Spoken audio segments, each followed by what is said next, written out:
વાઘોડિયાના town બજારમાં ગઈકાલે રાત્રે લૂંટનો બનાવ બન્યો હતો, જેમાં એક જ્વેલર ઉપર તીક્ષ્ણ હથિયારથી હુમલો કરીને લૂંટની ઘટનાને અંજામ આપવામાં આવ્યો છે।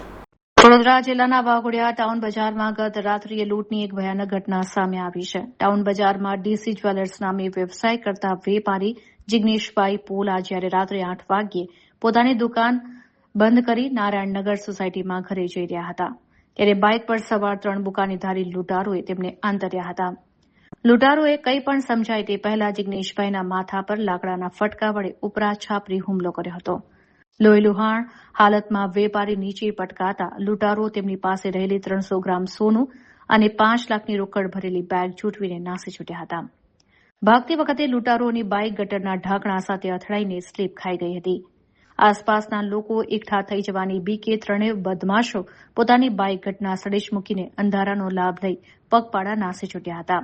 ઘટનાની જાણ થતાં જ વાઘોડિયા પોલીસ સહિત એલસીબી અને એસઓજીનો કાફલો ઘટના સ્થળ ઉપર દોડી આવ્યો હતો। ઇજાગ્રસ્ત વેપારીને તાત્કાલિક હોસ્પિટલ ખાતે ખસેડવામાં આવ્યા છે। પોલીસે લૂંટારુઓની બાઇક કબજે કરી છે અને સીસીટીવી ફૂટેજ તેમજ બાઇક નંબરના આધારે આરોપીઓને ઝડપી પાડવા સમગ્ર જિલ્લામાં નાકાબંધી કરી તપાસના ચક્રો ગતિમાન કર્યા છે। આ ઘટનાથી સ્થાનિક વેપારીઓમાં ભારે ફફડાટ વ્યાપી ગયો છે।